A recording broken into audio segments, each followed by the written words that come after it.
Good evening, everyone. So today I would like to go over that Hello World program I did in the previous session. And those who haven't seen this, don't worry, I'm going to quickly recreate this right here, right now. So I'm going to remove my preview because it doesn't serve any purpose. Let's open Visual Studio Code. Let's navigate to a folder. Open folder. I'm going to call it under tutorial Hello World.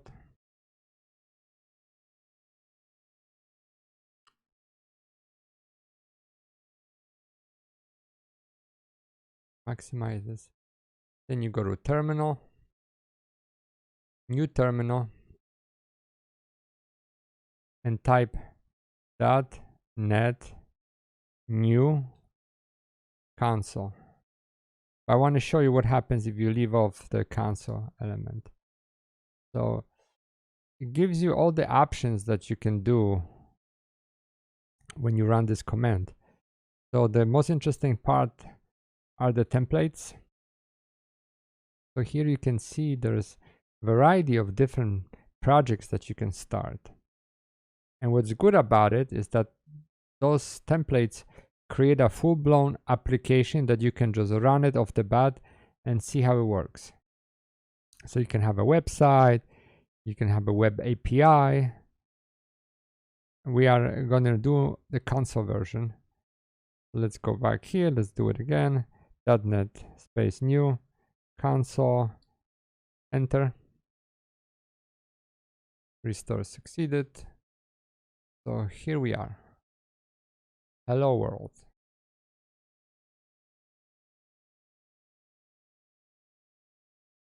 Notice that after you open the program, a few seconds later, you get this prompt.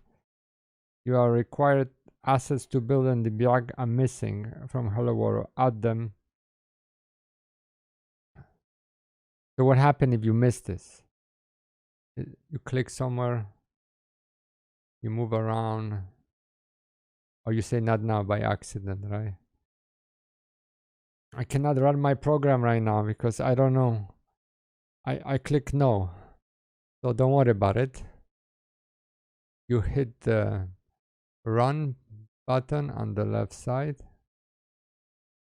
and you say customize run and debug, create a launch JSON file. You click the link, ask you for environment, pick .NET Core, new set. So when we go back to our project and we want to run again,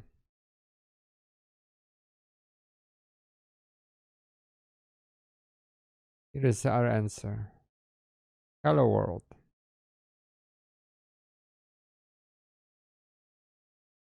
Okay, so let's go over this little program. So first thing off the bat, I want to introduce you to something new that is not here. So you can use this throughout the tutorial for your own benefit, are comments. C# supports two types of comments. You go // and you can type your note. Or if you are typing, let's say, a paragraph, want to explain something longer, you can do a /*. Notice something interesting. Everything sort of like become this grayish green. So by doing that, anything that follows the star gets sort of like disabled from running. It's not there. So when you close this, again, you type a star // everything goes back to normal, and now you can write your paragraph. Okay. So that's good for like longer comments. Also, if you want to disable like pieces of code that you have a lot of code, you can just, like I did before, just enter here and enter there, and that piece will be disabled if you are troubleshooting or doing something. All right, so this is, let me write this down. So this is the first type of comment structure. This is the second type of comment structure that can span multiple lines.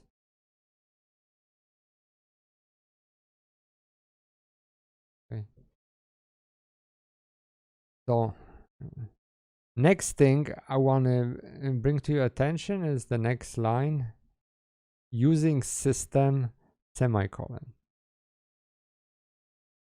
This is what we call a directive,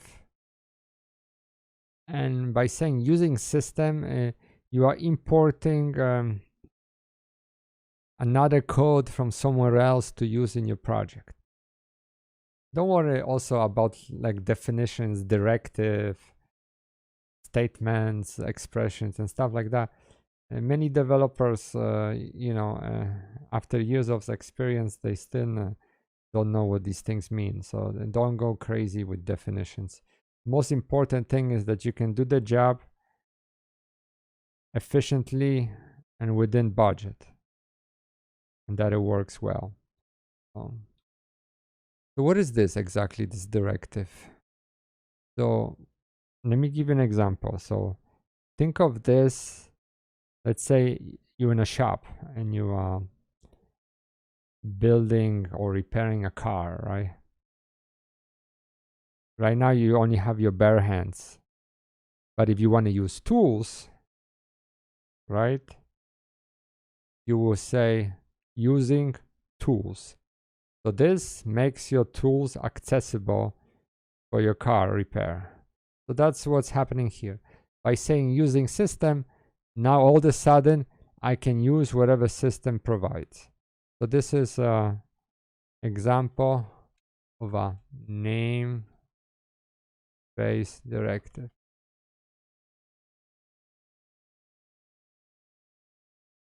Where we use other code in our project. So which code are we using that needs this, right? It's very simple. We can comment it out. Remember those / syntax? Look what happens.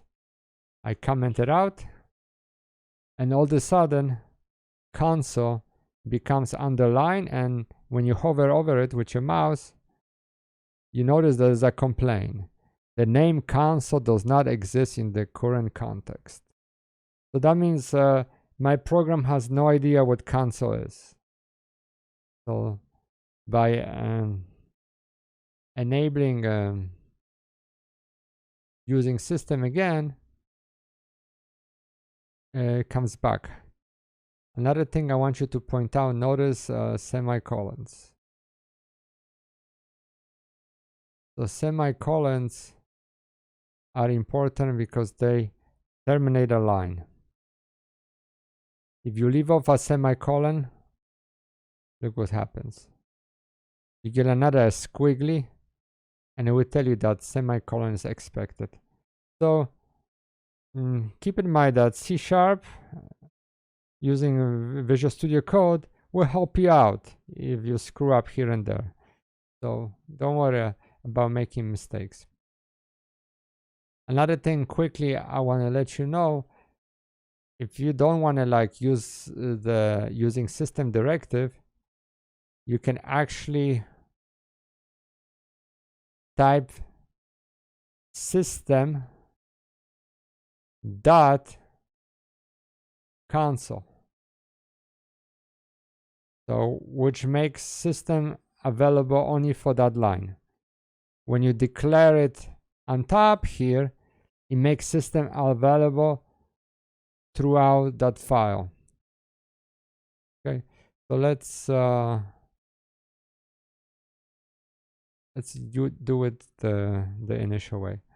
Okay, so we go into the next line and notice something interesting, right? We were just talking about namespaces, but here you are, namespace hello world. What's going on? Am I creating my own namespace? Exactly. So your project, your program has its own namespace, which means if you write something useful, you can use the code of your project in another project. So what we call, like, you're not reinventing the wheel, right? So this is quite useful. And namespaces is what this whole .NET technology is built upon. Namespaces basically organize the system. And I can just give you some examples. So let's say when you type using, start typing. You got system, right? When you type system, you can put another dot, and it gives you other options here: security, text, rating, timers, transactions. It's a lot of them. Another useful thing for commenting, if you type 3 forward slashes, you'll see something. Oh, doesn't work for namespace, but I'll show you later. So that's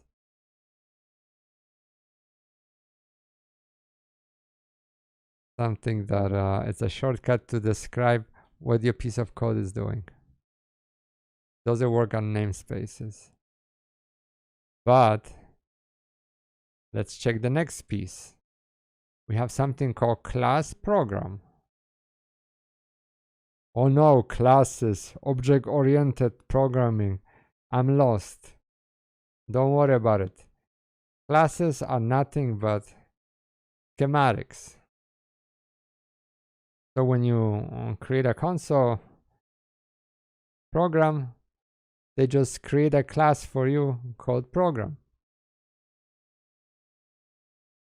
Let's see if it works here. So I do // nothing. Okay.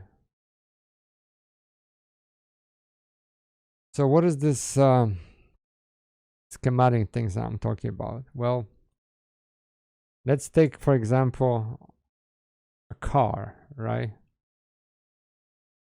So you're building a car, right? So before anything takes place, you have to design the car. You have to label all the parts, dimensions, all the drawings have to be in place before we start working on a car. The same thing is with a class. You define your blueprint. So let's just say, let's create a class called car, right? So now there's a car, right? You want to create a class for home, you will have a class home.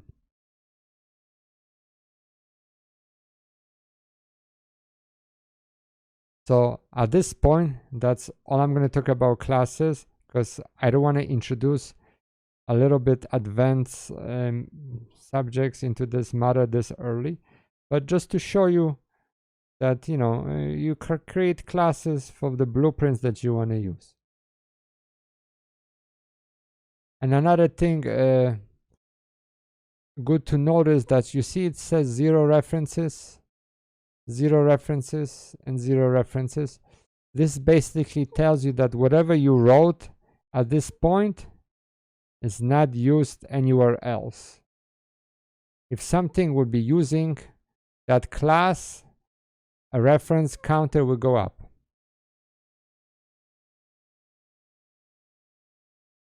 You can also think of classes as also a way to organize your code. Next item on the list is the method or a function. That's where the meat of the work happens. So what does this main function do? It writes hello world exclamation to the screen.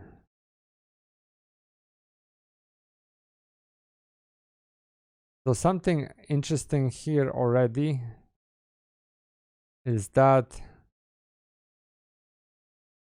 you have the word static.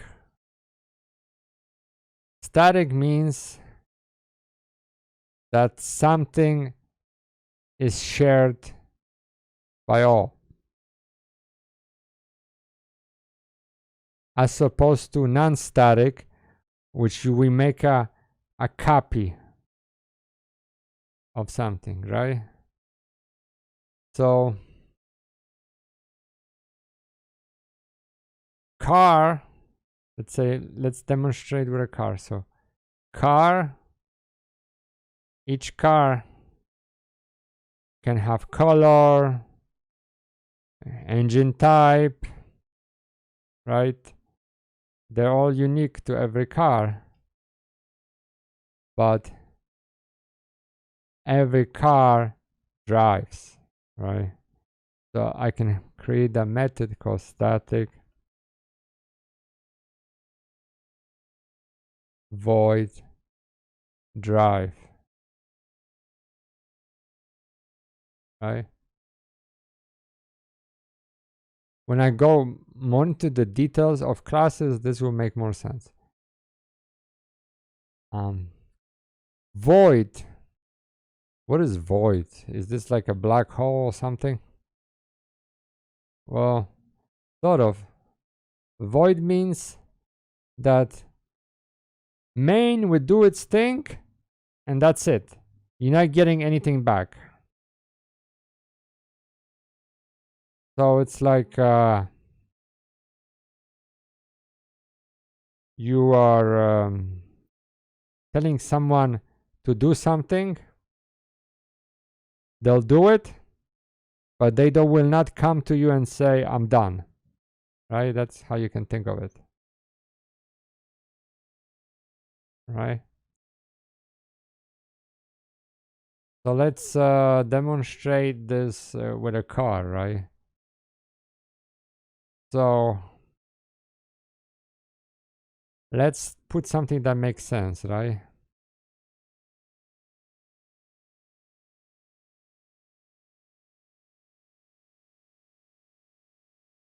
So let's think of something that makes sense, right?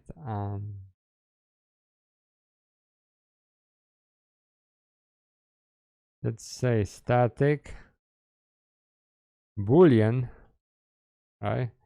What is Boolean? Means it can either be true or false. Static Boolean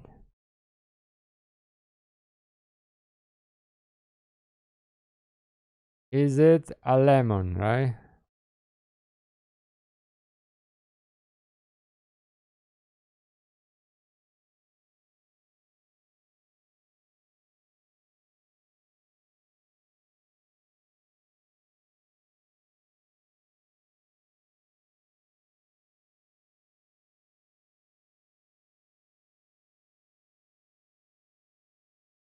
So look, you notice that we have a squiggly. It's another mistake, right? By the way, let me show you what happens when you have mistakes and you try to run your code. So let's save all. Let's run this. And look what's going to happen. Show errors. So it gives you some errors. You can click on it. And it goes to the problematic line. And it tells you, not all code paths return a value. So it complains to you that there's a mistake, right? So how you resolve this, you have to return a value. So return false. This is a little silly because it tells you that, is it a lemon? We always tell you it's not a lemon.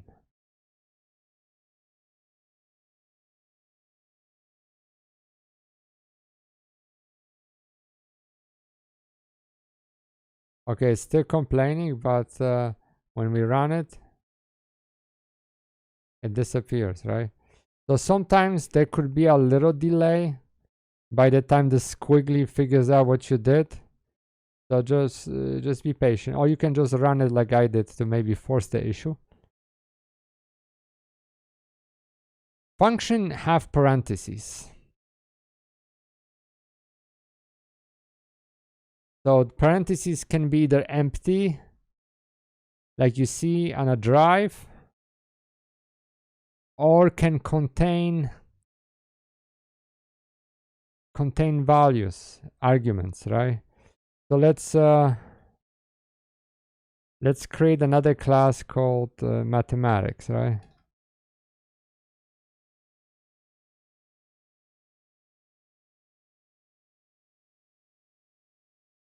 Let's do yeah, class mathematics. Inside the class, we can create a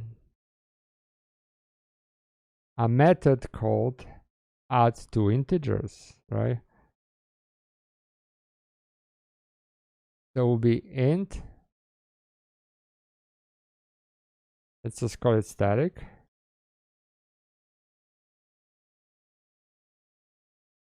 Int for integer, add two numbers.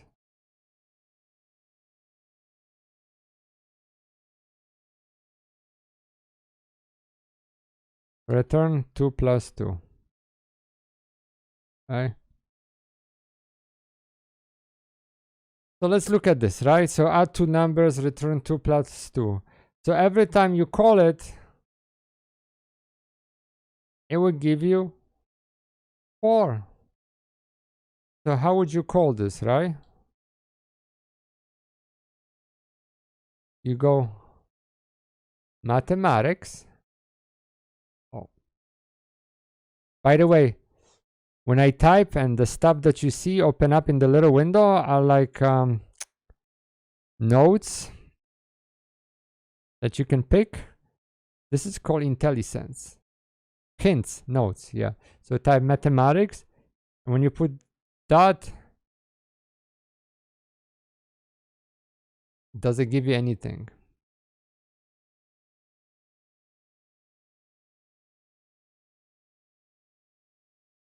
It doesn't give you anything because this method is private, meaning that it cannot run outside the mathematics class.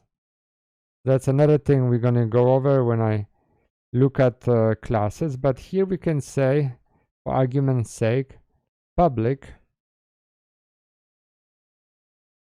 Let's see if it will let me now.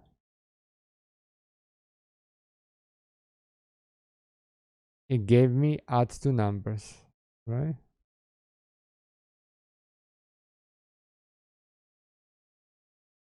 So let's save, let's run this. Oops. Save all. Let's run it. So let's look at the output. Okay, all it said is hello world, but where is my 4? Right? Well, it did its thing, but that's about it, right? Because we have to write it to the screen, like we did here. Console, write line. Write line is a method, and it has parentheses. So let's do that. Make friends with copy and paste, because you're going to do this a lot when you program. So copy, paste. So now, when we run it, look what happened. It gave me 4, and then it gave me hello world, right? So we're actually getting the results into the screen, right? But you're saying to yourself, well, it's adding 2 plus 2, but what if I want to, send in other numbers, right? So now, this is what it is. You have to create a function that accepts value. So the way you do it, inside the parentheses, if we're adding two numbers, we're going to create two parameters. So int x, comma, int y. And here, instead of 2 plus 2, we will say x plus y. And now look what happened. It starts to complain that, well, there's no function that doesn't accept any parameters. And you need to pass something. So let's reproduce the same result. So here we will put 2, comma 2. The receiving end is where you call them parameters. So you have parameters x and y of type integer.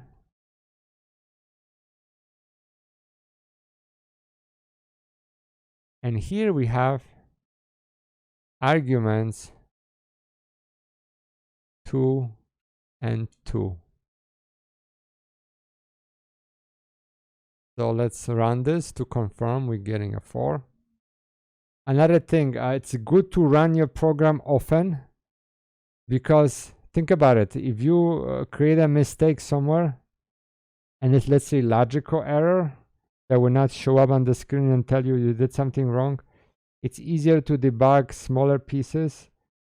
Debug meaning look through it and try to find the problem, then look at this big giant code. So let's run this and let's see what happens. All right, so we have a 4 and we have a hello world, right? So here you can see that main also has a provision for parameters. String, open, close bracket arguments means it can support an array.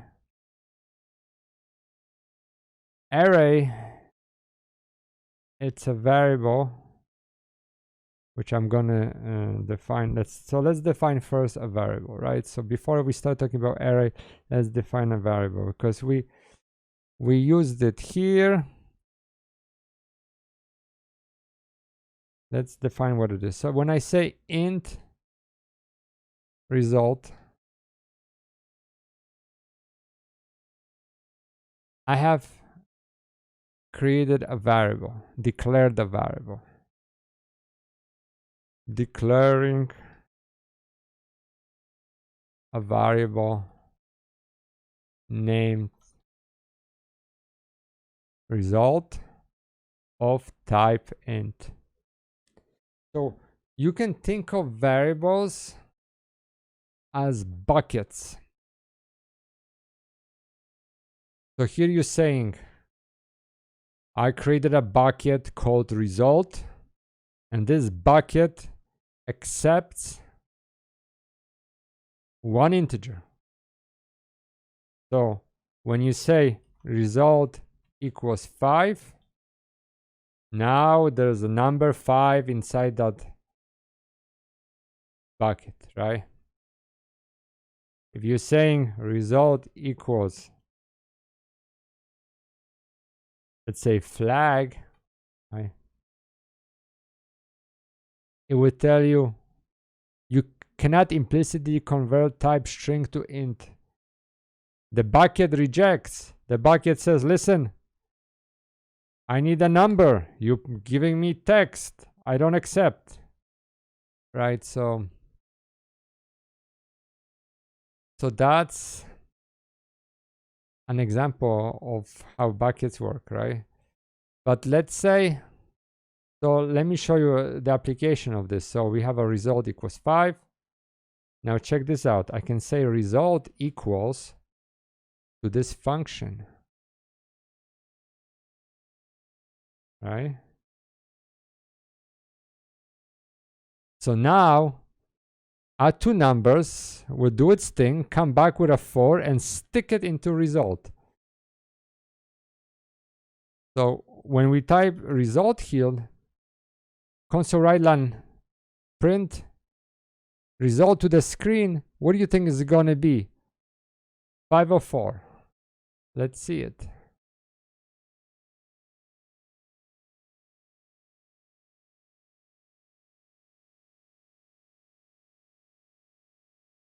It gives me a 4 because it replaces in the bucket the 5 that was there before. To touch briefly on arrays, so let's say if you want to store 4 or 5 different numbers, right? How would you do it? So you will create an array, which is a collection of numbers, in this case, array of integers. So I can say integer numbers equal new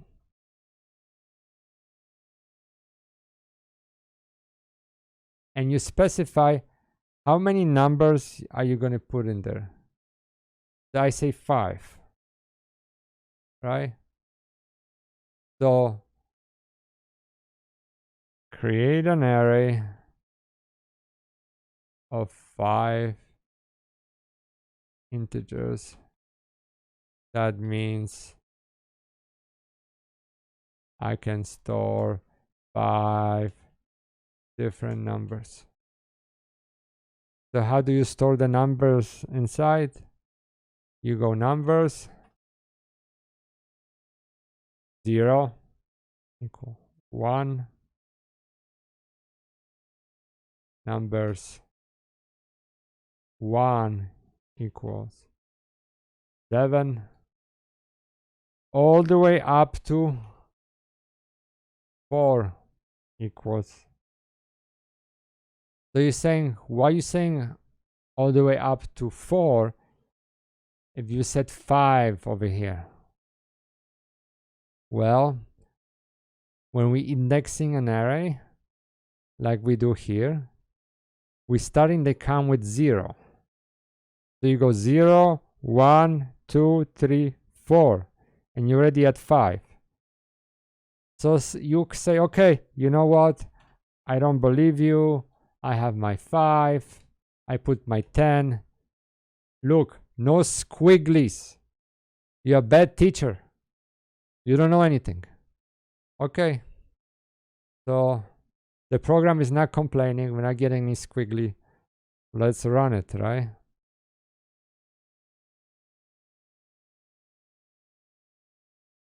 Bam! It says that my index is out of range. So when you get squiggly, it tells you the problems before you run your program, right? Which you can fix them in place. This is called a runtime error, which happens to you when you run your program. So it tells you, no way, man, fix it. And what's neat about it, notice, it tells you which line has a problem. So guys, this programming thing is not that difficult. Look how many hints you're getting. You make mistakes. The program points you to locations. So it's, you know, it's going to take a little bit of time, but the more you code, the more you get used to it. Okay, so we stop the execution and we can fix it by removing it and saying it will generate runtime error because 5 is greater than the index of the array. Okay, so when we go back to main, it tells us that there's a string array of arguments. So which means that when your program starts, you can allow your user to pass you some information. For example, let's say your program is some sophisticated license. You don't want anybody to run without the password that you give them or whatever. So they can pass the username and password as arguments into the program. So then you basically would just refer to it as args 0 or args1 or whatever. Before I conclude, I want to tell you two things. Notice that everything happens sequentially, right?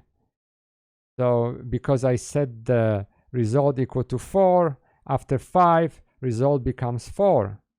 So think of everything executing sequentially. Lastly, what's great about methods is notice that you see add two numbers, I can add as many numbers I want, right? And I keep reusing it, right? I don't say like 2 plus 2 equals 4, 5 plus 5. I don't have to keep retyping this. I send it to this, you can call this like a box. It does its things, returns a value, and here you go. So that's what's great about methods. They can do certain piece of work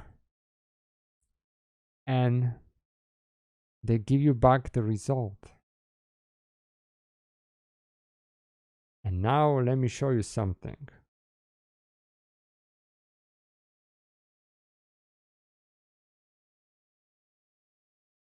Actually, let me show you two things. Now, did you notice something interesting here? Everywhere it said reference 0 and here it says reference 1, right? So what does that mean? That means this piece of code that you wrote here is used somewhere in your program.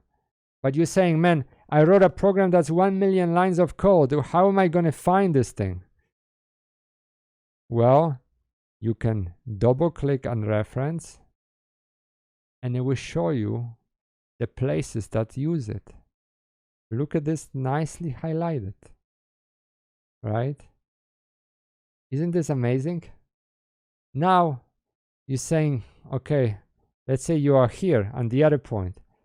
All right, I don't know where this mathematics add two numbers is used. Well, when you right click on it, you can say go to definition or press F12 and look what happens. You arrive at add two numbers. So you can quickly navigate through the entire program, just going to where you need to go. Notice something also, the curly brackets, right? These are blocks of code that organize your code. And what's great in Visual Studio Code, you see they're all aligned and you see where it begins and where it ends. And notice how everything is nicely aligned, right? There's indents, so you can quickly see where something follows, right? You can also write something like this, right?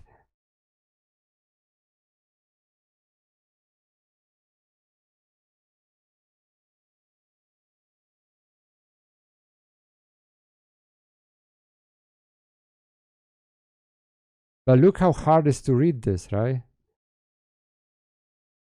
Just because you can doesn't mean you should. There is something in Visual Studio Code that can help you to clean up your code. So let's say you wrote something like this, right? Select a block of code by holding down Shift and pressing the arrow keys, and then you do Control KF. Watch what happens to 7 and 8 and 1. You see? They shifted, so it's nicely aligned. And now before I close, remember I tried this // and was not doing anything. Let's try it here again, above a main method. Doesn't do it.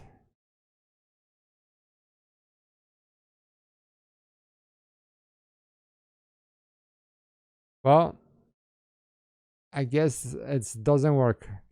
Because in a typical Visual Studio, which I tend to use, when you do